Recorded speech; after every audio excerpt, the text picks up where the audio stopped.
ও আল্লাহর বান্দা মুসলমান, তাহলে 1 নাম্বার কাজ সীমা লঙ্ঘন করা। 2 নাম্বার, যে বান্দা দুনিয়াকে প্রাধান্য দেয়, আখিরাতের তুলনায় দুনিয়াকে প্রাধান্য দেয়, ওই বান্দার জায়গা হবে জাহান্নাম। আখিরাতের ফিকির না থাকার কারণে রে বাবা, আখিরাতের চিন্তা না থাকার কারণে দুনিয়া আপনার আমার কাছে বড় মনে হয়। কিন্তু এই জমিনে এমন একদল মানুষ আছে, রাতের পর রাত, দিনের পর দিন তারা আল্লাহর দরবারে ইবাদত করে, তারা সাধনা করে আর কান্না করে, হে মালিক, তুমি আমারে জাহান্নামের আসামি বানায়ো না, জাহান্নামের আযাব সহ্য করতে পারবো না। এক শ্রেণীর আল্লাহ তাআলার প্রেমিক আছে, ওরা টাকা চায় না, ওরা নারী চায় না, ওরা বাড়ি চায় না, ওরা আমার আল্লাহকে চায়। আমার আল্লাহ কোথায়? ডাইনে তাকাইলে চিন্তা করে ডাইনে বুঝি আমার আল্লাহ, বামে তাকাইলে চিন্তা করে বামে গেলে মনে হয় আমার আল্লাহ পাওয়া যাবে, সামনে তাকাইলে মনে করে সামনের দিকে আমার মালিক আল্লাহ। এ আল্লাহর বান্দারা, এ বান্দাগুলো আল্লাহ প্রেমিক, তারা আখিরাতের ফিকির করার কারণে দুনিয়াকে প্রাধান্য দেয় না। হিয়াদ দুনিয়া আকাল্লু মিনাল কালিলি ওয়া আশিকুহা যাল্লু মিনাজ জালিলি। এই দুনিয়ার প্রেমিক যারা, তারা অতি লজ্জিত, অপমানিত। হিয়াদ দুনিয়া, এই দুনিয়া আকাল্লু মিনাল কালিলি, অতি তুচ্ছ। এই তুচ্ছ দুনিয়ায় বাবা, দুনিয়ার মোহে পড়ো না। দুনিয়ার মোহাব্বত সমস্ত গুনাহের মূল। হুব্বুদ দুনিয়া রাসু কুল্লি খাতিয়া, সমস্ত গুনার মূল হলো দুনিয়ার মোহাব্বত। হুব্বে যা, হুব্বে মাল, হুব্বে নেসওয়ান, এই কোনটার মধ্যে আপনি আমি পড়ব না।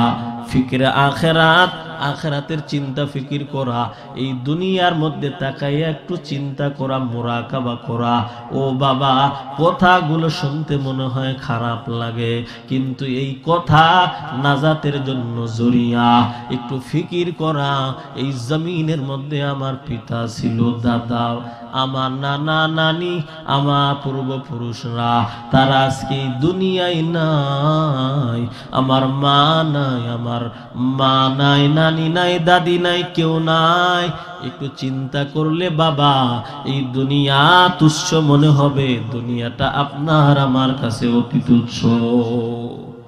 ইয়া ইলাহি তু মেরা মাহবুব হে, या इलाही तू मेरा माशूक है। আল্লাহ পাক রব্বুল আলামিন সূরাতুন নাজিয়াতের 37 নম্বর আয়াতে বলেন, ফাআম্মা মান তাগা ওয়া আথারাল হায়াতাদ দুনিয়া فإن الجحيم هي المأوى وأما من خاف مقام ربه ونهى النفس عن الهوى علم رايع جاز کردن بحساب خلق را دادن جواب باسواب हक न दारत दस्त खल्का ज़ारेरा निस्ते ई खसलाते के दिनदारेरा। ভূমিকা দেওয়ার মতো সময় নাই, সংক্ষেপে আপনাদেরকে ছেড়ে দিব মোনাজাত। আল্লাহ পাক কোরআনের এই সূরার মধ্যে 4টি আদেশ করে 4টি কথা বলেছেন। 2টি কাজ আর 2টি কাজ, মোট 4টি কাজের কথা আল্লাহ পাক বলেছেন। যারা দুইটা কাজ করবে তাদের জায়গা হবে জাহান্নাম। আর এমন দুইটা কাজ আছে, ওই দুইটা কাজ যারা করবে তাদের জায়গা হবে জান্নাত। ওই দুই কাজ, যেই দুই কাজ করলে আপনার আমার নাম জাহান্নামের খাতায় উঠিয়া যাইবে, তার মধ্যে এক নাম্বার হলো ফাআম্মা মান তাগা, যেই বান্দা সীমা লঙ্ঘন করে থাকে, যেই বান্দা সীমা লঙ্ঘন করেছে।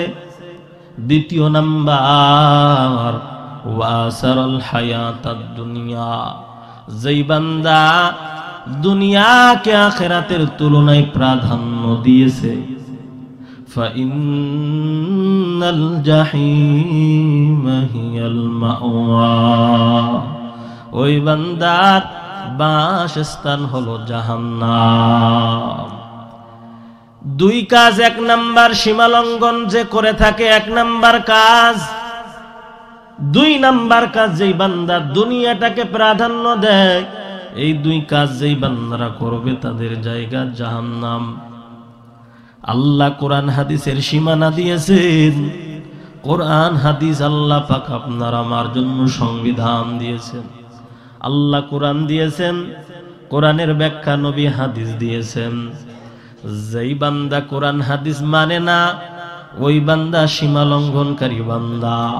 কোরআনের বিধান গুনাহ করা যাবে না, কোরআনের বিধান নেক আমল করা, হাদিসের বিধান জুলুম করা যাবে না, সুদ খাওয়া যাবে না। কিন্তু যেই বান্দা নেক আমল করে না, যেই বান্দা সুদ খায়, যেই বান্দা জুলুম করে, ওই বান্দা আল্লাহর কোরআন সীমা লঙ্ঘন করে, আল্লাহর কোরআনের আইন সীমা লঙ্ঘনকারী হয়। এই সীমা লঙ্ঘন করার দ্বারা কিন্তু বাবা আপনার আমার জায়গা জাহান্নাম। ওই জাহান্নাম কিন্তু ভয়াবহ জায়গা। আল্লাহ যেমন বড়, আল্লাহর জাহান্নামও কিন্তু তেমন বড়। এজন্য এক নাম্বার সীমা লঙ্ঘন করা যাবে না। আপনি বলছেন আমি থাকবো মোনাজাত পর্যন্ত, না থাকাটাই হলো সীমা লঙ্ঘন করা। সীমা লঙ্ঘন করা যাবে না, সুদ খাওয়া যাবে না। আল্লাহ বলেন সুদ হারাম। ওয়াহাল্লাল্লাহুল বাইআ ওয়া হাররামার রিবা, আল্লাহ পাক ব্যবসা হালাল করেছেন, আল্লাহ পাক সুদকে হারাম করেছেন। এরে মুমিন, যেই বান্দা ব্যবসা করে না, সুদ খায়, ওই বান্দা আল্লাহর আইন অমান্য করে, সীমা লঙ্ঘনকারী বান্দা। ভারত আর বাংলাদেশ মধ্যখানে সীমানা আছে, বাংলাদেশ আর ভারতের মধ্যখানের সীমানা। যেই বান্দা অবৈধভাবে ভারতের মধ্যে ঢুকতে চাইবে, ওই বান্দাকে কিন্তু সাজা ভক্ষণ করা লাগবে, বিএসএফ গুলি করতে পারে।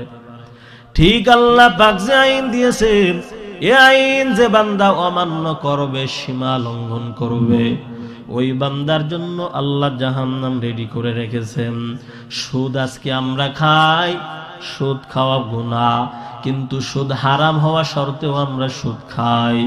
যারা সুদ খায় তারা জানে না সুদ খাওয়া কত বড় অপরাধ। قال النبي صلى الله عليه وسلم آكل الربا وموكله وكاتبه وشاهدا إلى آخر। মদিনাওয়ালা নবী বলেন, যে বান্দা সুদ খায়, যে বান্দা সুদ লিখে, যে বান্দা সুদ দেয়, সব সমপরিমাণ গুনাহ। সুদের ব্যাংকে চাকরি করো রে বাবা, ওই সুদের টাকা লিখতেছো, তুমি খাও না, লিখতেছো সমপরিমাণ তোমার নামায় আমলে গুনাহ। সুদ যারা খায় তারা মানুষের তাজা রক্ত খায়। হাসান বসরি রাদিয়াল্লাহু, হাসান বসরির যুগের ঘটনা। বিশিষ্ট তাবি হাসান বসরি রাহমাতুল্লাহি আলাইহি, ওনার যুগের ঘটনা। একজন সুদখোর ছিল, নাম তার হাবিব। কি নাম? হাবিব। সুদ খাইতো, কি পরিমাণে সুদ খাইতো বলে, তার অঢেল সম্পদ।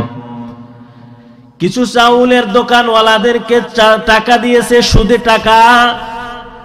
কিছু সবজি বিক্রেতাদেরকে টাকা দিয়েছে, কিছু কসাইদারদেরকে টাকা দিয়েছে যারা গোস্ত কেটে বিক্রয় করে, এবং দিন বেঁধে দিয়েছে তুমি অমুক দিন চাউল দেবা, 30 জন চাউলের দোকানদার, তুমি আজকে অমুক, কালকে আরেকজন পশু, এমন করে 30 দিন।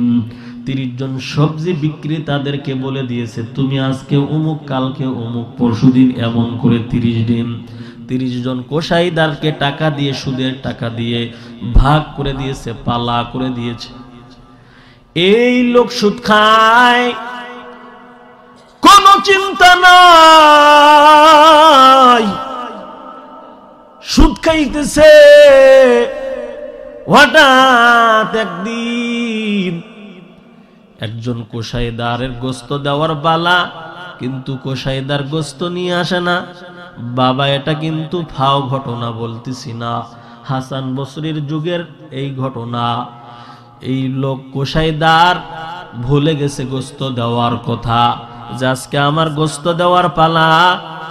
কসাইদার ভুলে যাওয়ার কারণে গোস্তটা বাড়িতে পাঠায়া দেই নাই। এই সুদখোর এবার রাগান্বিত হইয়া গোস্ত না পাইয়া কসাইদারের বাড়িতে যাইয়া হুঙ্কার দেয়। রাগান্বিত কণ্ঠে রাগের আওয়াজ দিয়া কথা কয়। আর ওই গোস্ত ব্যবসায়ী কসাইদার ভয় পেয়ে ঘরের এক কিনারায় পালায়া গেছে। আর ম্যাডাম বিবি সাহেবাকে বলে দিয়েছে, আমি তো ভয় পাই, তুমি তাকে একটু বুঝাও। আর আমাদের বাড়ির জন্য যে একটা মাথা নিয়ে আসছি, ছাগলের মাথা, এই মাথাটা কোনো মতে তাকে দিয়া দাও, সেজন্য আমাদের বাড়ি থেকে চলে যায়, সেজন্য কোনো মতে শান্ত হয়ে যায়। ওই সুদখোরকে কসাইদারের বিবি কোনো মতে বোঝাইয়া ছাগলের মাথাটা তাকে দিয়েছেন। আপনি তো কোনোদিন এমন কিছু খান না, ভালো ভালো গোস্ত সকলে ব্যবসায়ীরা আপনাকে দিয়ে দেয়, কেউ তো আপনাকে এই রকম মাথা দেয় না। এই মাথার স্বাদ আপনি অন্যরকম পাবেন, মাথাটা নিয়ে যান। এবার ওই সুদখোর ওই ছাগলের মাথাটা নিয়ে বাড়িতে যায় আর কয়, খবরদার সামনে যেন এমন না হয়, এমন ভাবে যেন তোর স্বামী ভুলিয়া না যায়, আমার বাড়ি যেন যথা টাইমে গোস্ত পৌঁছায়া যায়। এই সুদখোর বাড়িতে যাইয়া মাথাটা সুন্দর ভাবে কাটিয়া বিবিরে কয়, রান্না কর। বিবি ওই ছাগলের মাথা রান্না করছে। রান্না করে স্বামী আর স্ত্রী একসাথে গোসল করতেছে। গোসল করার পর ওই বিবি ঘরে আসিয়া পাতিলের মুখ উঁচু করে দেখে গোস্ত নাই। ওই পাতিলের মধ্যে সব তাজা রক্ত। কি রক্ত? তাজা রক্ত। খারাপ লাগতেছে আপনাদের? খারাপ লাগে? সব কড়ার মধ্যে, পাতিলের মধ্যে তাজা রক্ত। বিবিটা হাউমাউ করে গোসলখানার কিনারায় যাইয়া কয়, স্বামী গো, ঘরে কি ঘটনা ঘটে গেল? সব তাজা রক্ত। রান্না করলাম কত সুন্দর করে, দুইজন এখন খাবো, কিন্তু যাইয়া দেখি সব তাজা রক্ত। স্বামী এসে দেখে বাস্তবেই তাজা রক্ত। তৎকালীন সময়ের বড় আলেম বুজুর্গ হলো হাসান বসরি রহমাতুল্লাহ আলাইহি। নাম শুনছেন? হাসান বসরি রহমাতুল্লাহ আলাইহি। হাসান বসরি রহমাতুল্লাহ আলাইহির নিকটে যাইয়া বলে, হুজুর, এই ঘটনা কি উপায়, কি কারণে আমার গোস্তগুলো সব তাজা রক্ত হয়ে গেল? হুজুর তো আর বুঝতে বাকি নাই, যারা সুদ খায় তারা মানুষের তাজা রক্ত খায়। হুজুর এবার বলে, তোমার গোস্ত কি সুদের গোস্ত? লোকটা সব ঘটনার বিবরণ দিল। হুজুর এবার হাসান বসরি ডাক দিয়া কয়, তুমি যদি এই থেকে পরিত্রাণ পেতে চাও, এই যে আল্লাহ তোমার গজব দেখাইল, তোমার ঘরের গোস্ত রক্ত হয়ে গেল, তুমি যদি পরিত্রাণ পেতে চাও, যাদের কাছ থেকে সুদ খাও তাদের কাছ থেকে মাফ নিয়ে নাও। তারা যদি তোমারে মাফ করে দেয় তাহলে আমার আল্লাহ তোমাকে মাফ করে দিবে। ইয়া ইলাহি তু মেরা মাহবুব হে, ইয়া ইলাহি তু মেরা মাশুক হে। ওই সুৎখোর কয় আমি মাপ নিতে চাই, যাও মাফ নিয়ে আসো।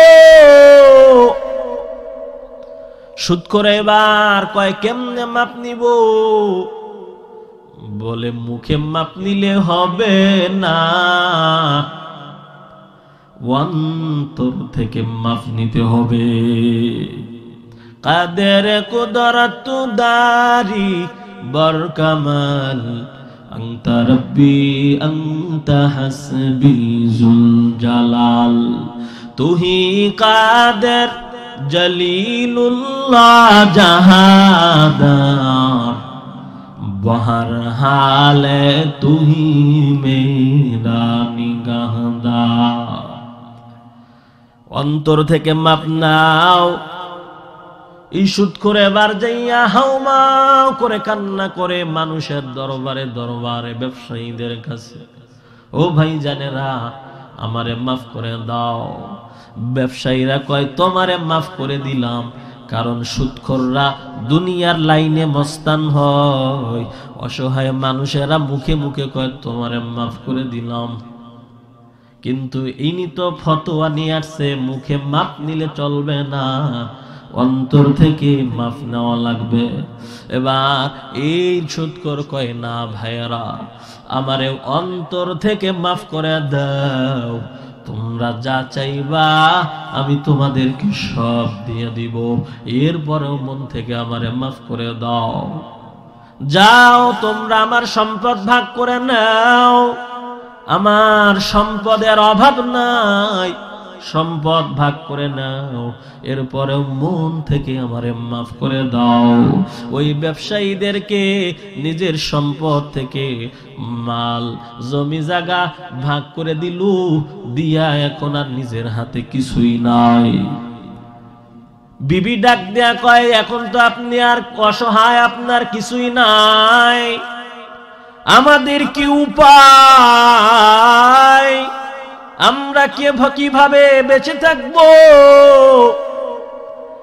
ম্যাডামকে ডাক দেয়া কয় সুৎখোর এখন হেদায়েত হয়ে গেছে, হাসান বসরির কাছে যাইয়া তওবা করছে।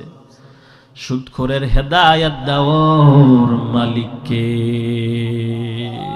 হেদায়েত দেওয়ার মালিককে, হে খোদা দয়াময় রব্বুল আলামিন।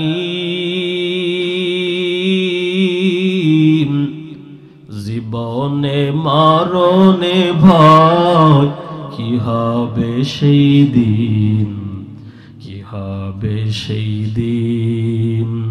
হে খোদা দয়াময়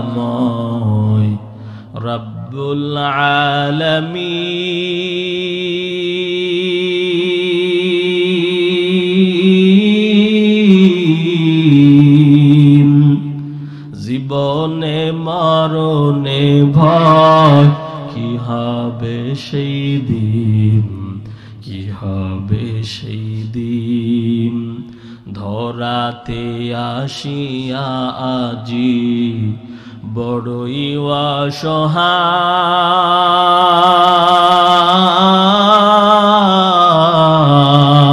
অসহায়, এহ কালের মায়া জালে অন্ধ যে সবাই।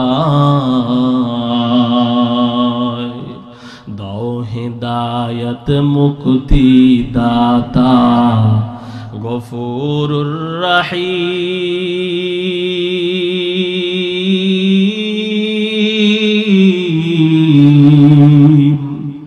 জীবনে মরণে ভয়, কি হবে সেই দিন, কি হবে সেই দিন। আউলিয়ারা কারে উকবা ইখতিয়ার, জাহেলারা কারে দুনিয়া বখতিয়ার।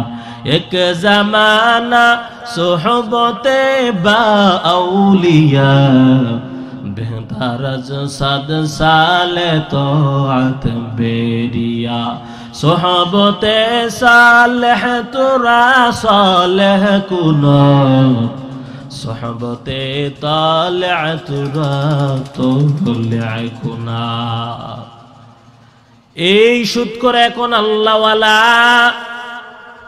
এর যুবক, ও বৃদ্ধ বাবা শুনো, সুদখোরের কপাল খুলে দেওয়ার মালিক আল্লাহ। সুদখোর এবার বিবিকে নিয়ে সুদ খাওয়া ছেড়ে দিয়েছে, আল্লাহ হেদায়েত দিয়েছেন। বিবিটাকে নিয়ে জঙ্গলবাসী হয়ে গেলেন। জঙ্গলের মধ্যে যাওয়ার পর না খাইয়া থাকে, খানা নাই, টাকা নাই, পয়সা নাই, কিছুই নাই। অসহায়ের মতো ফকিরনি। দুনিয়ার ঘরে যে ফকির, অন্তর যদি ভালো হয় আল্লাহ পাকের দরবারে সে ধনী। এই লোকটা ফকিরের মতো হয়ে গেল, সব সম্পদ শেষ।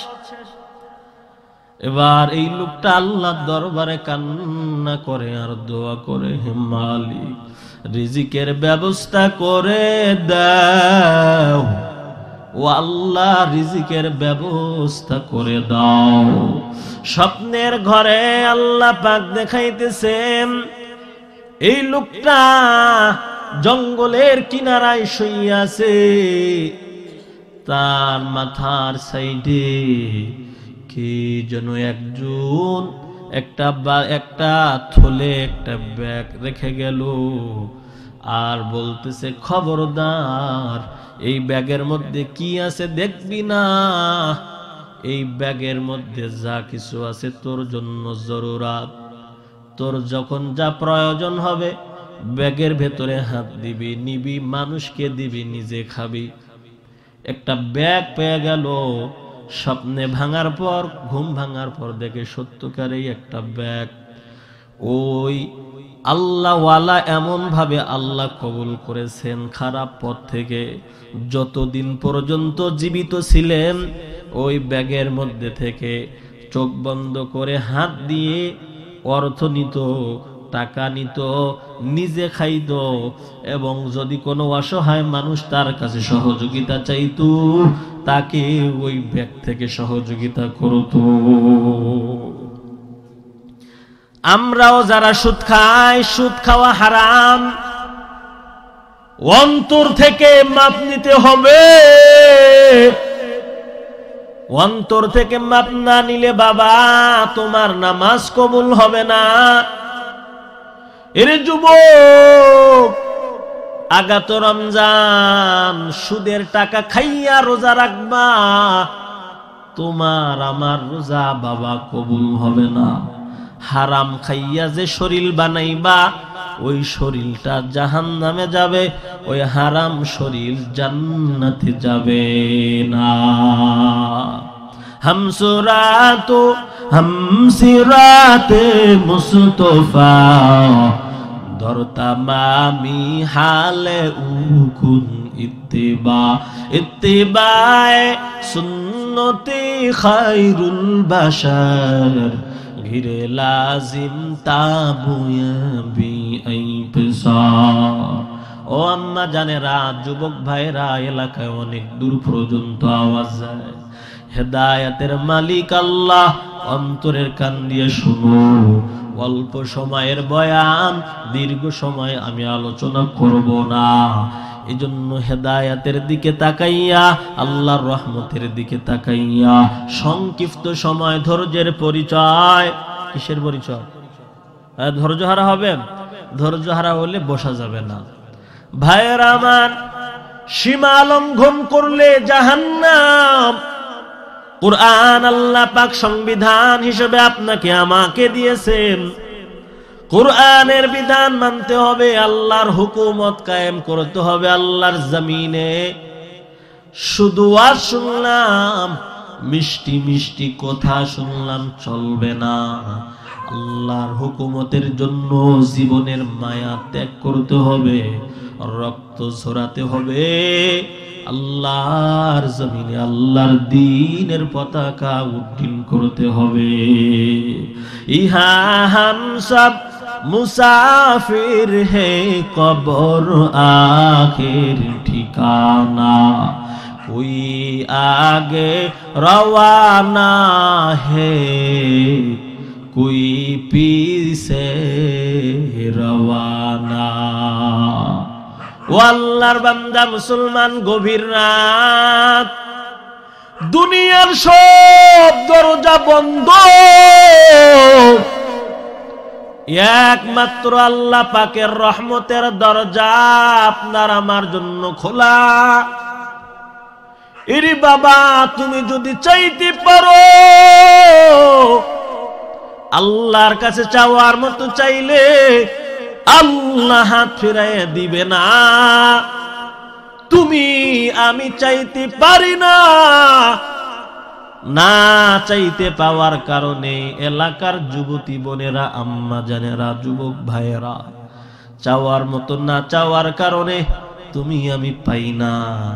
যারা গভীর রজনীতে ঠিকই চায়, অন্তর দিয়ে চায়, তারা পেয়ে যায়।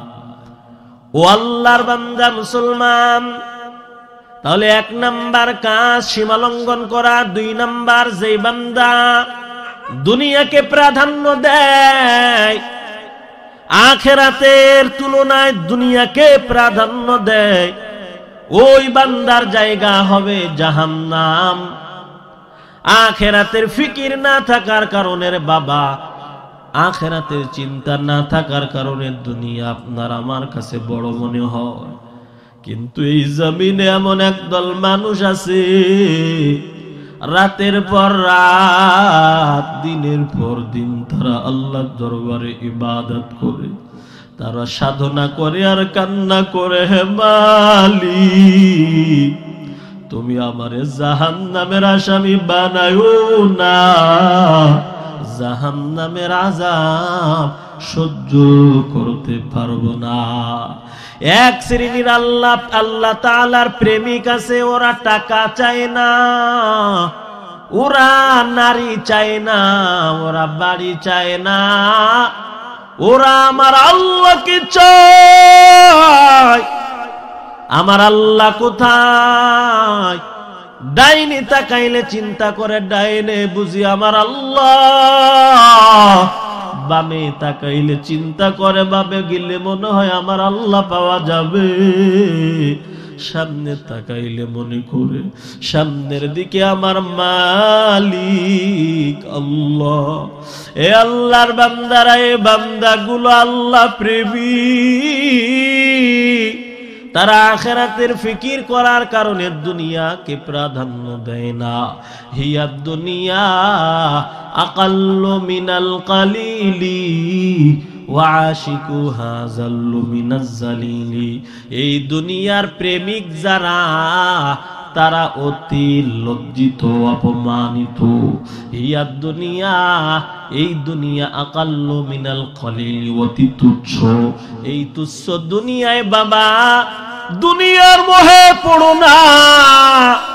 দুনিয়ার মোহাব্বত সমস্ত গুনাহের মূল। হুব্বুদ দুনিয়া রাসু কুল্লি খাতিয়া, সমস্ত গুনার মূল হলো দুনিয়ার মোহাব্বত। হুব্বে যা, হুব্বে মাল, হুব্বে নেসওয়ান, এই কোনটার মধ্যে আপনি আমি পড়বো না।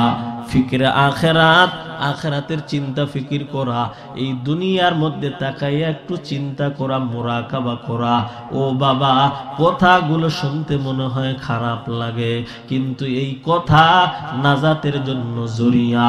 একটু ফিকির করা, এই জমিনের মধ্যে আমার পিতা ছিল, দাদা, আমার নানা নানি, আমার পূর্বপুরুষরা, তারা আজকে দুনিয়ায় নাই।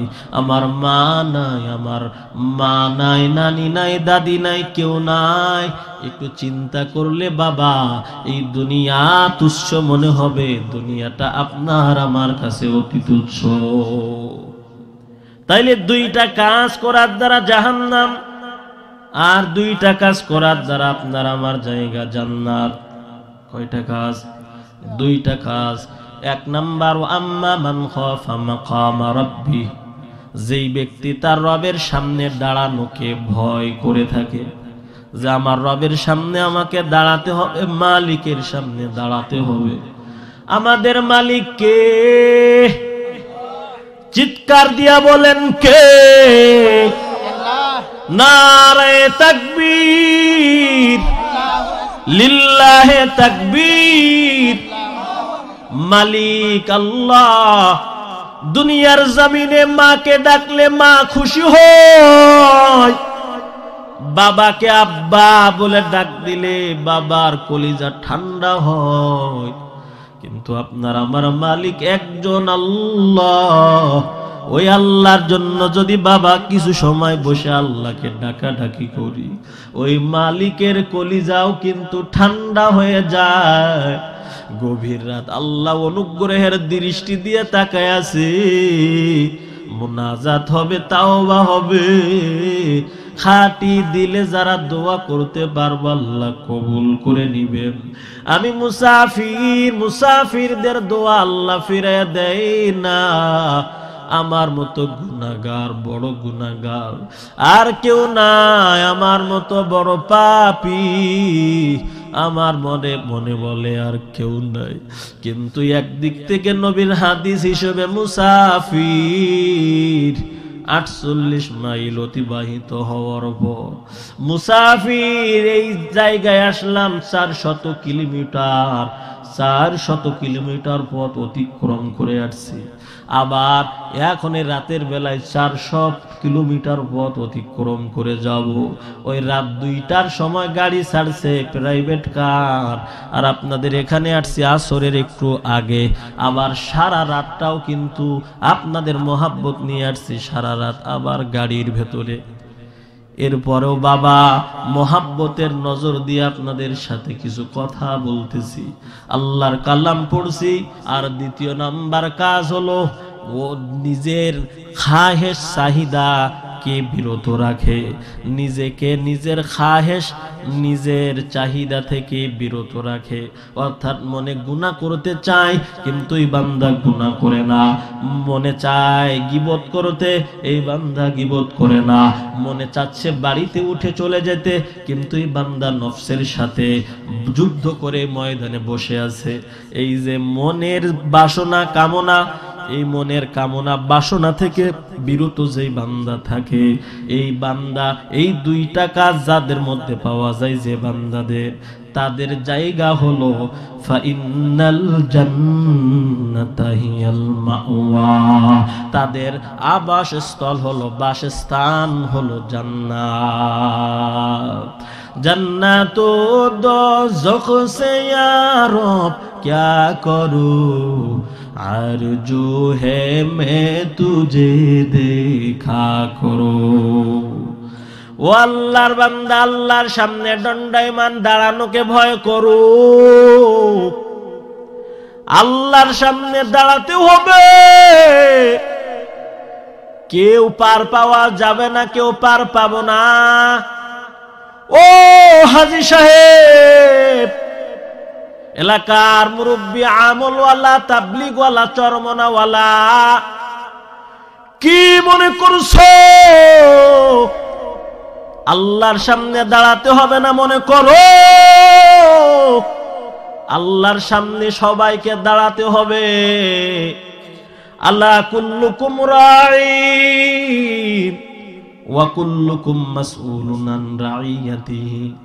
আল্লাহর সামনে দাঁড়াইয়া প্রত্যেকের দায়িত্বের জবাব কিন্তু আল্লাহর সামনে দিতে হবে। ওয়ালি জাসাদিকা আলাইকা হাক্কা ওয়ালি আহলিকা আলাইকা হাক্কা ওয়ালি নাফসিকা আলাইকা হাক্কা। সব অঙ্গ প্রত্যঙ্গ কিন্তু আল্লাহর সামনে কথা বলবে।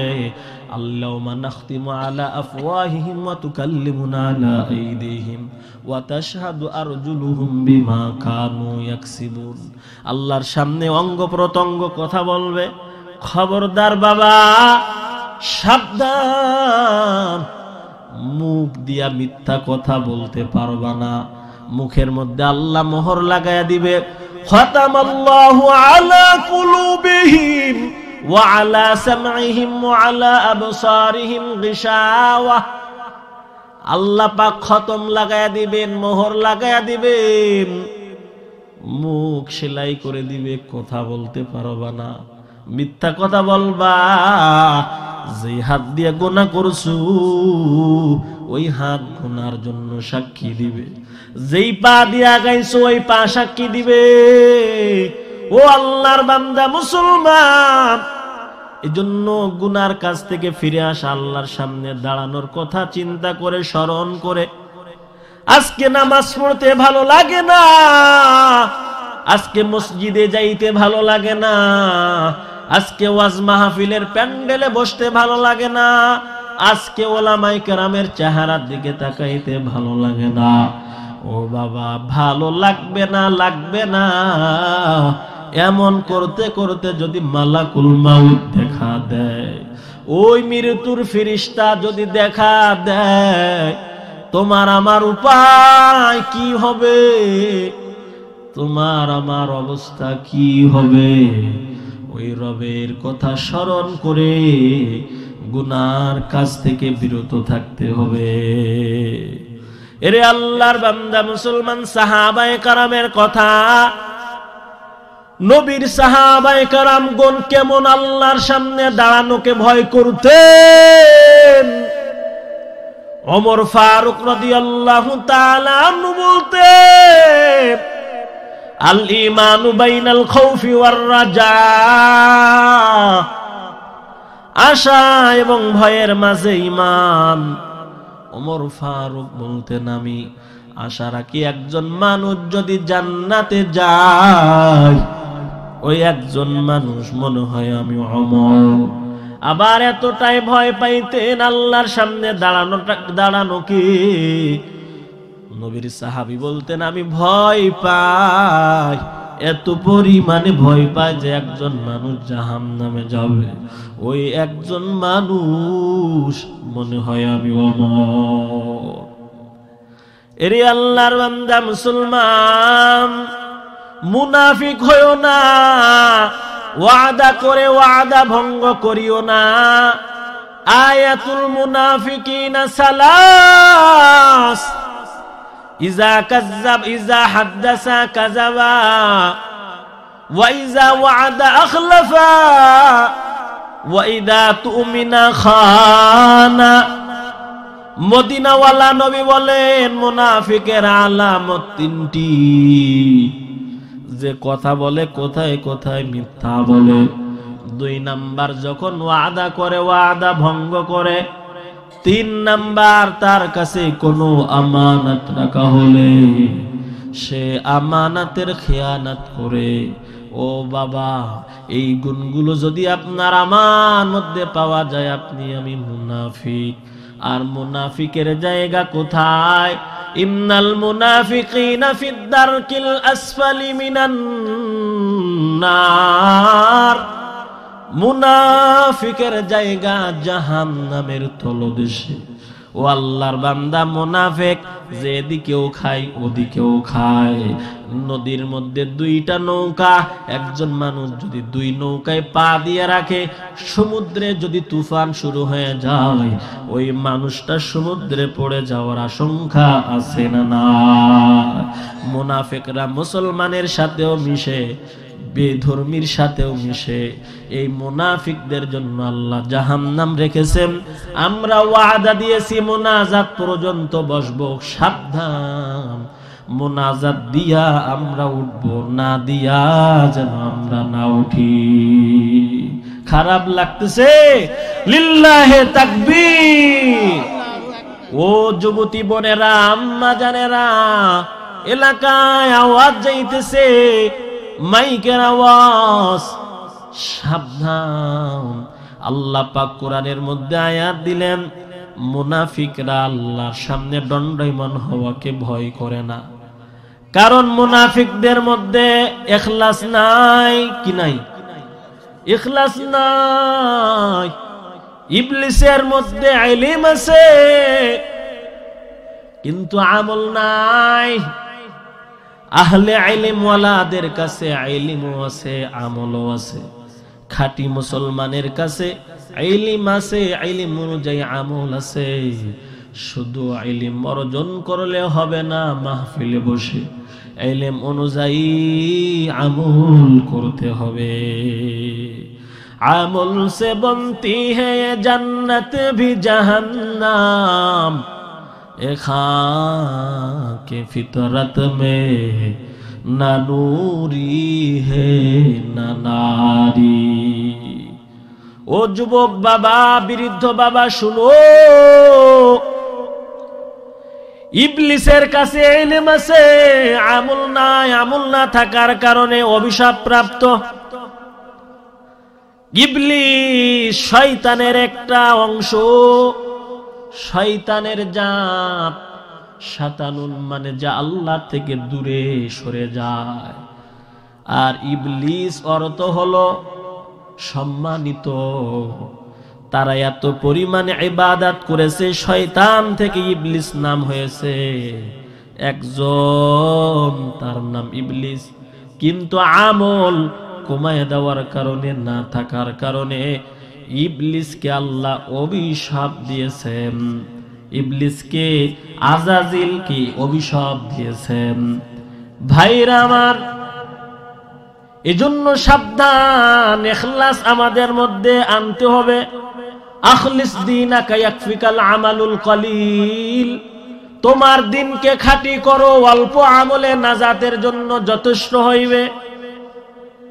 সহিহ হাদিস সকলেই মানে, কুল ইন্না সালাতি ওয়া নুসুকি ওয়া মাহইয়ায়া ওয়া মামাতি লিল্লাহি রাব্বিল আলামিন। আল্লাহ বলেন, নবী জানায়া দেন, আমার নামাজ, আমার রোজা, আমার হজ, আমার যাকাত, যাবতীয় ইবাদত সব আল্লাহর জন্য। ইন্না সালাতি আমার নামাজ, ওয়া নুসুকি আমার কুরবানি, ওয়া মাহইয়ায়া আমার জীবন, ওয়া মামাতি আমার মরণ, লিল্লাহি রাব্বিল আলামিন একমাত্র আল্লাহর জন্য। শয়তানের নাম ছিল আজাজিল। আজাজিল থেকে অভিশপ্ত হওয়ার পর হয়েছে ইবলিস। ইবলিস অর্থ অভিশপ্ত, আর আজাজিল অর্থ সম্মানিত।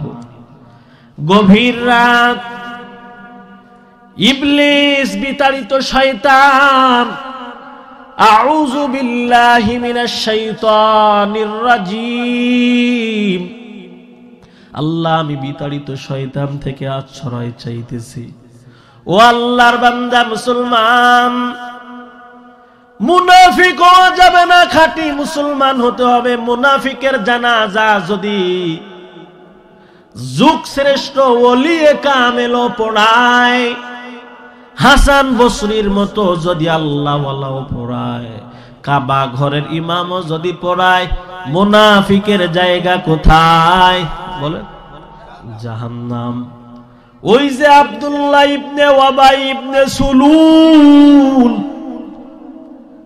মুনাফিক মৃত্যুবরণ করার পর আব্দুল্লাহ ইবনে ওয়াবাই ইবনে সুলুলের সন্তান এসে নবীর সাথে কয়, নবী, আমার পিতা আপনার সাথে নামাজ পড়তো, আপনার মতো পাগড়ি বাঁধতো, জানাজার নামাজ পড়া। কিন্তু সাহাবায়ে কেরাম জানে আব্দুল্লাহ ইবনে ওয়াবাই ইবনে সুলুল একজন মুনাফিক। মুনাফিকের ছেলে, খাঁটি সাহাবী, ইখলাসওয়ালা সাহাবী। এই সাহাবীর এত আমল, আমলের কারণে নবী কয়, হ্যাঁ আমি যাব।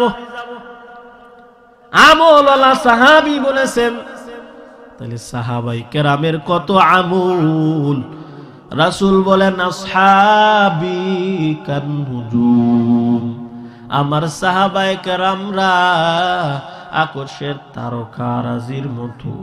ও আল্লাহর বান্দা মুসলমান, সাহাবায়ে কেরামরা মুনাফিকদেরকে ভয় করতেন, মুনাফিক নিজেরা হওয়ার জন্য চেষ্টা করতেন না। কিন্তু আজকে আমরা ঘরে ঘরে মুনাফিক, নামে ইমানদার কিন্তু কাজের মধ্যে আমরা মুনাফিক। কথা বলি একরকম, কাজ করি আর একরকম। এজন্য আমাদের সচেতন হয়ে যেতে হবে, আমাদের কাজের দ্বারা যেন আমাদের নামটা মুনাফিকের খাতায় না উঠে। মুনাফিকরা আল্লাহর সামনে দাঁড়ানোকে ভয় করে না। একমাত্র খাঁটি মুসলমান যারা, তারা আল্লাহর সামনে দাঁড়ানোকে ভয় পায়। ওয়া আম্মা মান খাফা মাকামা রাব্বিহি ওয়া নাহান নাফসা আনিল হাওয়া। আব্দুল্লাহ ইবনে ওয়াবা ইবনে সুলুলের জানাজা পড়াতে যাচ্ছেন। সাহাবায়ে কেরাম বলেন, নবী যদি এই জানাজা পড়ায় আল্লাহ কি মুনাফিককে মাফ করবেন? কারণ আল্লাহর কোরআনের আয়াত, মুনাফিকের জায়গা হলো জাহান্নাম। আই বেরাদার দূরে বাসা জিয়ারে বদ, यारे बद बद तरबुआद आज मारे बद, मारे बद तम हातुरा बर जा जानत, यारे बद बर जाने ईमानद जानत, यारे बद आ रद तुरा सोये जाहिम, यारे नेकू गिरे ताया बिनाईम। ও আল্লাহর বান্দা, ভালো বন্ধু আপনাকে জান্নাতের দিকে নিয়ে যাবে, আর খারাপ বন্ধু আপনাকে আমাকে জাহিম জাহান্নামের দিকে নিয়ে যাবে। আল্লাহওয়ালাকে বন্ধু বানাও, নবীর আশিকদেরকে বন্ধু বানাও। দুনিয়ার নাম্বার ছাড়া বাটপারের সাথে ঘুরিও না, ভালো মানুষের সাথে ঘুরো। আনকাল্লাযী ওয়ালাদাতকা উম্মুহু বাকিয়ান ওয়ান নাসু হাওলাকা ইয়াদহাকুনা মাসরুরা। যেদিন তুমি প্রথমে এসেছিলে ভবে, কেঁদেছিলে একা, তুমি হেসেছিল সবে, এমন জীবন তুমি করো হে গঠন, মরণে হাসিবে তুমি, কাঁদিবে ভুবন। আমরা একটু চিন্তা ফিকির করি বাবা, মুনাফিকের খাতায় নাম না উঠায়। আপনার আমার সাথী খারাপ হওয়ার কারণে আপনি আমি মুনাফিক হয়ে যায়। সাবধান, আপনি আমি মুনাফিকের কাছ থেকে বিরত থাকি। ভাইরা আমার, আল্লাহ পাকের সামনে দাঁড়ানোকে ভয় করেন। আহকামুল হাকিমিন, আল্লাহ এক, অদ্বিতীয় কেউ নাই। ওই আল্লাহর সামনে যেহেতু দাঁড়াতে হবে, সেই অনুযায়ী সেই পরিমাণে আমল করতে হবে। আমল করে আল্লাহর সামনে দাঁড়াতে হবে, নত হতে হবে, বিনয়ী হতে হবে। ক্বালান নাবিয়্যু সাল্লাল্লাহু আলাইহি ওয়াসাল্লাম, মান তাওয়াযা লিল্লাহি রাফাআহুল্লাহ। যেই ব্যক্তি বিনয় ইখতিয়ার করে, আল্লাহ পাক ওই বান্দাকে উঁচু মর্যাদা দান করেন। এজন্য আমি ভাব দিলে হবে না, অহংকার করলে হবে না রে বাবা। আল্লাহর দরবারে আমলওয়ালার কোনো দাম নাই, আল্লাহর দরবারে বিনয়ী বান্দার বড় দাম। ঈমানওয়ালা কালিমাও যদি শুধু থাকে, এমন কালিমাওয়ালার অনেক দাম। ও আল্লাহর বান্দারা, আমল আমরা করি না। সাহাবায়ে কেরামের মধ্যে আমলের কমতি পাইলে আল্লাহর নবী তাদেরকে বিচার করতেন, শাস্তি দিতেন। কারণ যেই বান্দারা আমলের মধ্যে ত্রুটি করে, আল্লাহ পাক ওই বান্দাদেরকে পছন্দ করে না। ইন্নাল্লাহা ইউহিব্বুল মুহসিনিন, আল্লাহ পাক নেককার সম্পাদনকারী বান্দাদেরকে ভালোবাসেন, নেক আমল বান্দাদেরকে আল্লাহ ভালোবাসেন। সাহাবায়ে কেরামের এত আমল, এরপরেও সাহাবায়ে কেরামকে নবী ধমক দেয়। কেমন আমল? অষ্টম হিজরিতে যুদ্ধ, মুতা, গজওয়ায়ে মুতা যুদ্ধ। ওই জিহাদের 3 জন সেনা প্রধানকে নবীজি নিযুক্ত করলেন। 1 নাম্বার যায়েদ ইবনে হারেসা, 2 নাম্বার হলো জাফর ইবনে আবি তালেব, আর 3 নাম্বার হলো আব্দুল্লাহ ইবনে রওয়াইহা। নবীজি সাল্লাল্লাহু আলাইহি ওয়াসাল্লাম আবার বলেন, এই 3 জন সেনা প্রধানেরা শহীদ হবে। 4th নাম্বার সেনা প্রধান ও সাহাবায়ে কেরামের জামাতের কাফেলা, জিহাদের কাফেলা, তোমরা 4th নাম্বার সেনা প্রধান নিযুক্ত করো বা পরামর্শ করিয়া। এই 3 জন সাহাবীকে মদিনাওয়ালা নবী বলে, যাও বাড়িতে যাইয়া বিদায় নাও, তোমরা যেহেতু শহীদ হবা। সাহাবায়ে কেরাম আর বুঝতে দেরি নাই, আমরা কিন্তু আর ফিরে আসতে পারবো না, আমরা ফিরে আসতে পারবো না। 3 জন সাহাবী বাড়ি যায়। ও আম্মা জানেরা, তাদের বিবিরা কেমন? তাদের বিবিদের কাছ থেকে বিদায় নেয়, খারাপ লাগে? তাদের বিবিদের কাছ থেকে বিদায় নেয়, বিবিরাও বিদায় দেয়। কি মেডিসিন খাইলো রে মা, জানে যে মারা যাবে শহীদ, এরপরেও বিবিরা বিদায় দেয়। এই 3 জন সাহাবী তারা বের হয়ে গেছে। জিজ্ঞাসা করা হয়, আপনাদেরকে কোন মেডিসিনে জিহাদের ময়দানে বাহির করেছে বলো? কোন মেডিসিন, কোন ট্যাবলেট, যে ট্যাবলেট খাইলে জীবনের মায়া থাকে না? ওই সাহাবায়ে কেরামরা বলেন, আল্লাহর নবী আমাদেরকে সুসংবাদ দিয়েছেন, আল্লাহর নবীর নির্দেশ, আল্লাহর নবীর আদেশ আমাদের জন্য পালন করা ইবাদত। আমরা ইবাদত মনে করে শহীদ হব, কারণ শহীদদের কোনো হিসাব নাই, বেগাইরে হিসাব আল্লাহ শহীদদেরকে জান্নাতের মেহমান বানায়া দিবেন। তো একজন সাহাবী আব্দুল্লাহ ইবনে রওয়াইহা, যুবক সাহাবী, যুবক, কান্না করতেছে, চিৎকার দিয়ে দিয়ে কান্না। মানুষেরা কয়, তুমি কেন চিৎকার দিয়ে কাঁদো? আব্দুল্লাহ ইবনে রওয়াইহা বলে, ভাই, আমি আমার জীবনের মায়ার জন্য কাঁদি না, আমি কান্না করতেছি রে ভাই, আল্লাহ পাক আমাকে কবুল করেছেন, আমাকে শহীদের লিস্টিতে আল্লাহ নাম উঠাইছেন, তবে আমি ভয় পাই। ওই যে আল্লাহ পুলসিরাত রেখেছেন, পুলসিরাত, মৃত্যুর পর যে মঞ্জিল আছে, একটা মঞ্জিল হলো পুলসিরাত। ওই পুলসিরাত পার হওয়ার চিন্তা করতেছি, যদি আমার শহীদের আলোটা হালকা হয়, আর ওই হালকা আলো দিয়ে যদি আমি পুলসিরাত পার হতে যাই, আর আমি অন্ধকারে যদি পড়ে যাই, আল্লাহ পুলসিরাত জাহান্নামের উপরে কায়েম করেছেন। ওই পুলসিরাতের পুলের নিচে জাহান্নাম।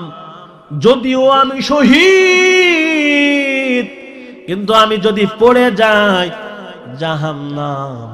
জাহান্নামের আযাব আমি সহ্য করতে পারবো না, 1 সেকেন্ডের আযাব আমি সহ্য করতে পারবো না। এজন্য আমি কান্না করতেছি যেন আমার শহীদের আলোটা ভালো হয়, মজবুত হয়। এরে আল্লাহর বান্দা মুসলমান, সাহাবায়ে কেরামের কত ত্যাগ, নবীর সাহাবীদের কত আমল, কিন্তু তোমার আমার আজকে কোনো আমল নাই। দ্বীনি মজলিস ভালো লাগে না, আলেমদের কথা ভালো লাগে না, ওই উলামায়ে কেরামের দিকে তাকাইতেও ভালো লাগে না। সাহাবায়ে কেরামকে একটু স্মরণ করো। ওই সাহাবায়ে কেরামের মধ্যে যায়েদ ইবনে হারেসা জিহাদ করলেন, শহীদ হলেন। নবীজি সাল্লাল্লাহু আলাইহি ওয়াসাল্লাম লাইভ দেখতেছেন। দ্বিতীয় নাম্বার শহীদ হলেন ওই নবীজির চাচাতো ভাই, শহীদ হলেন। আর তৃতীয় নাম্বার আব্দুল্লাহ ইবনে রওয়াহা শহীদ হলেন। চতুর্থ নাম্বার নবীজি বলে, আমি দেখতেছি আমার সাহাবায়ে কেরামরা পরামর্শ করে খালিদ বিন ওয়ালিদকে সেনা প্রধান নিযুক্ত করেছে। খালিদ বিন ওয়ালিদ জিহাদ করতেছে। খালিদ বিন ওয়ালিদ থেকে বর্ণিত, তিনি বলেন, আমি 10টা তরবারি ওই মুতার জিহাদের ময়দানে ভেঙ্গেছি। মুসলমানদের সৈন্য সংখ্যা 3000 আর কাফেরদের সংখ্যা লক্ষাধিক। এই জিহাদের ময়দানে খালিদ বিন ওয়ালিদ নেতৃত্ব দিয়ে সেনা প্রধান হয়ে জিহাদ করেছেন। খালিদ বিন ওয়ালিদকে জিজ্ঞাসা করা হলো, তুমি 3000 সৈন্য নিয়ে জিহাদ করেছো, তোমার কি কোনো ভয় করি নাই? খালিদ বিন ওয়ালিদ বলে, ইরি ভাই, তোমরা যখন কবরস্থানে যাও, গোরস্থানে যাওয়ার পরে কি তোমরা গোরস্থানে ভয় পাও? লোকেরা কয় না, আমরা কেউ ভয় পাই না। কেন ভয় পাও না? বলে, ওই গোরস্থানে তো সব মাইত, সব মরা লাশ, লাশের কোনো ক্ষমতা নাই, এজন্য আমরা ওখানে যাইয়া কোনো ভয় পাই না। খালিদ বিন ওয়ালিদ বলেন, রে আমার ভাইরা, আমিও জিহাদের ময়দানে লক্ষাধিক কাফেরের সামনে কোনো ভয় করি না, কারণ ওই লক্ষাধিক কাফেরদের মধ্যে ঈমান নাই, কালিমা নাই। কালিমা না থাকার কারণে ওরাও মাইত, ওরাও মরা লাশ, এজন্য আমি ওদের কোনো ভয় করি না, নির্ভয়ে আমি জিহাদ করছি। কাফেরের দলেরা সব পালায়া গেছে। मैं दूर हो मजबूर हो ऐ सैयद आलम, दीदार दिखाते नहीं, आवाज सुना दो। চিন্তা করে দেখো না, কবরে কি যাইবা না, যেই কবরে আল্লাহ ছাড়া বন্ধু কেহ থাকবে না। বলেন, যেই কবরে আল্লাহ ছাড়া বন্ধু কেহ থাকবে না, চিন্তা করে দেখো না, কবরে কি যাইবা না। এ দুনিয়ায় সবই পর, কবর যে তোর আসল ঘর। এ দুনিয়া সবই পর, কবর যে তোর আসল ঘর। কেমনে সেথায় থাকবি পড়ে শুধুই মাটির বিছানা, কেমনে সেথায় থাকবি পড়ে শুধুই মাটির বিছানা। চিন্তা করে দেখো না, কবরে কি যাইবা না, যেই কবরে আল্লাহ ছাড়া বন্ধু কেহ থাকবে না। চিন্তা করে দেখো না, কবরে কি যাইবা না। দিলে ভরা অহংকার, চিনো না আজ খোদার ঘর। দিলে ভরা অহংকার, চিনো না আজ খোদার ঘর। নামাজের লাগিয়া কি একটু মায়া লাগে না, নামাজের লাগিয়া কি তোর একটু মায়া লাগে না। চিন্তা করে দেখো না, কবরে কি যাইবা না। যেই কবরে আল্লাহ ছাড়া বন্ধু কেহ থাকবে না, চিন্তা করে দেখো না কবরে কি যাইবা না। আজান কানে শুনিয়া কেমনে থাকো ঘুমাইয়া, ঠিক কিনা? আজান কানে শুনিয়া কেমনে থাকো ঘুমাইয়া, নামাজের লাগিয়া কি তোর একটু মায়া লাগে না। চিন্তা করে দেখো না কবরে কি যাইবা না। যেই কবরে আল্লাহ ছাড়া বন্ধু কেহ থাকবে না, চিন্তা করে দেখো না কবরে কি যাইবা না। ভাইরা আমার, যেহেতু আল্লাহর সামনে দাঁড়াতে হবে, এখন থেকে আমরা গুনার কাজ বন্ধ করে দেই, নেকের কাজ চালু করি, 5 ওয়াক্ত নামাজ পড়ি। আগাতো রমজান, রমজানের প্রস্তুতি নেই, দান খায়রাত করি। রমজান মাসে 1 টাকা দান করলে 70 টাকা দানের সওয়াব।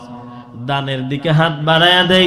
রমজানে দান করার আগে এমনি সময় এই শাবান মাসে আমরা দানের হাত বাড়াইয়া দেই, দান করা আরম্ভ করি, প্রস্তুতি নেই।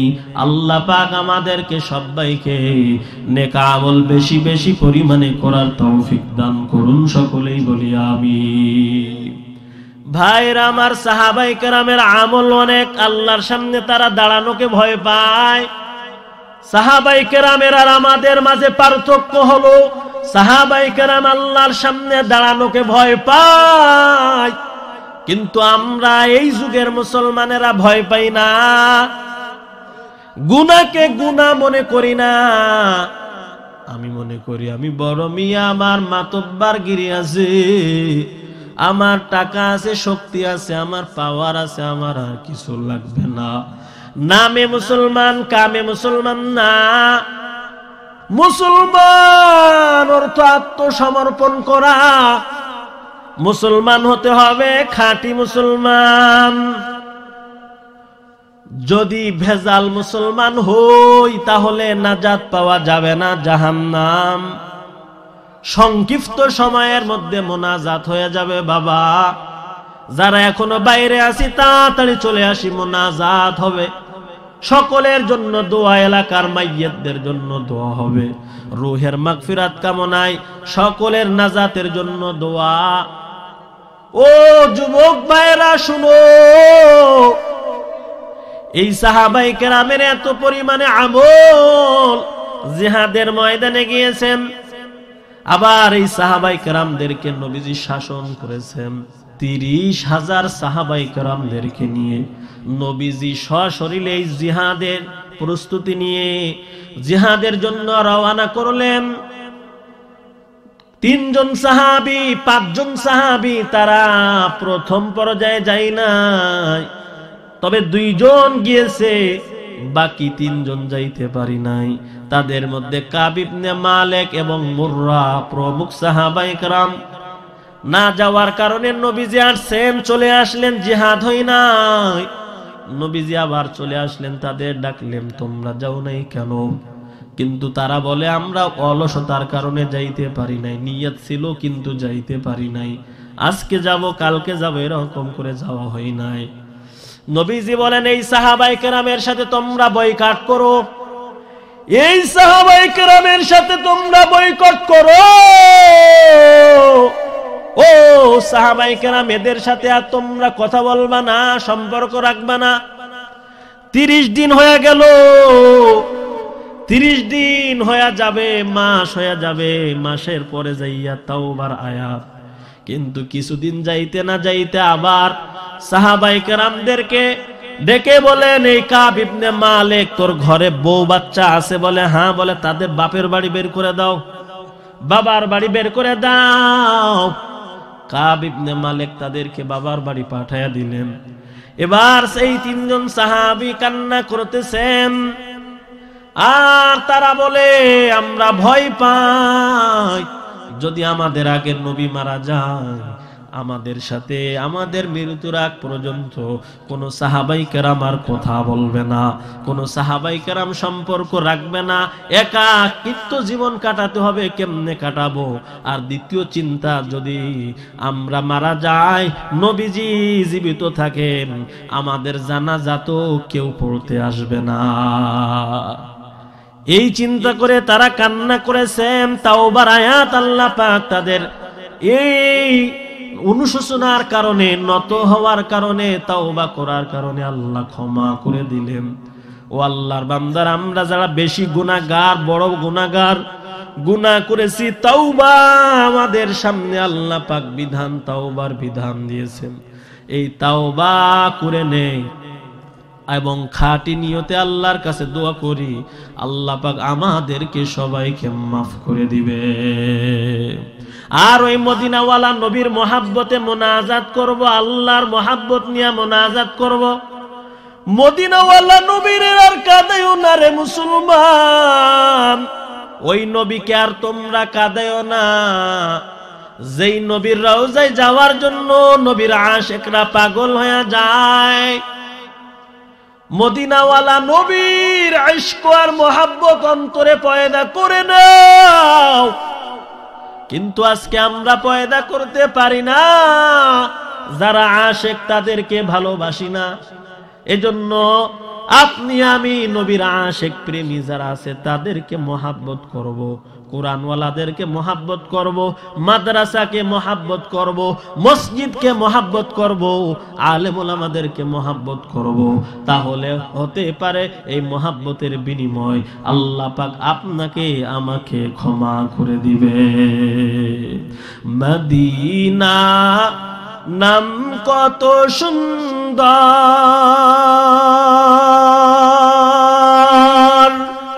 মদিনা কেড়েছে অন্তর,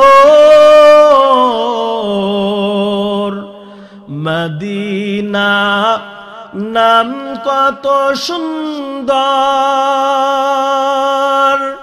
মদিনা কেড়েছে অন্তর। সেই মদিনার পথের ধুলি আমি মাখতে পারলাম না, মদিনা যাইতে পারলাম না, মদিনা দেখতে পারলাম না, মদিনা যাইতে পারলাম না। আমি অসহায় তাই এত দূরে রই, আমি অসহায় তাই এত দূরে রই, শুধু সালাম জানাই, মদিনা যাইতে পারলাম না, মদিনা দেখতে পারলাম না। মদিনা নাম কত মধুর, মদিনা আর যে কত দূর,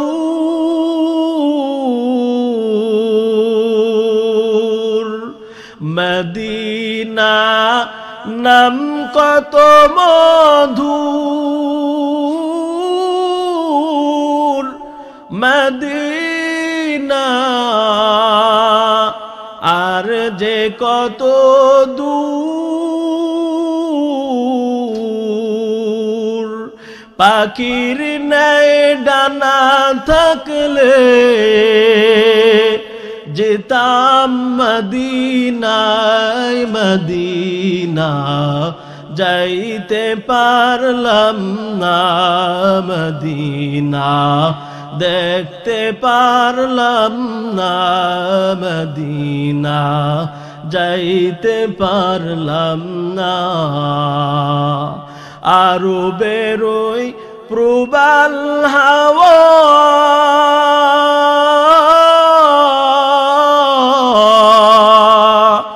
পশ্চিমেতে করেছো ধাওয়া,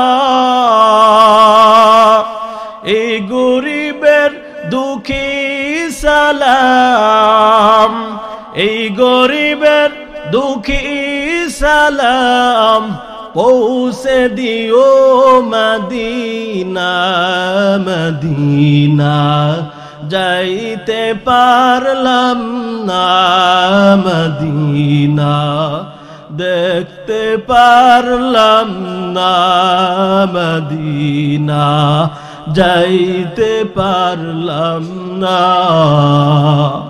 আমি অসহায় তাই এত দূরে রই, আমি অসহায় তাই এত দূরে রই, শুধু সালাম জানাই মদিনা, যাইতে পারলাম না মদিনা, দেখতে পারলাম না। এরে মদিনার নবীর আশিক, ওই মদিনার নবীর মোহাব্বত নিয়ে যদি আল্লাহর কাছে নামাজের কাপড়ে দাঁড়ায় বলতে পারো, ও আল্লাহ, এই কাবা ঘর জানাজা নামাজের কাপড়ে যাই, নামাজের কাপড়ে তুমি দেখাইতো রে আল্লাহ, ওই নবীর কাবা তোমার কাবা চোখে কি আল্লাহ দেখাইবা না? যদি আল্লাহর কাছে একটু কান্নামা কামনা যাতে বলা যায়, আর বলা যায় আল্লাহ কাফনের কাপড় পরায় না রে আল্লাহ,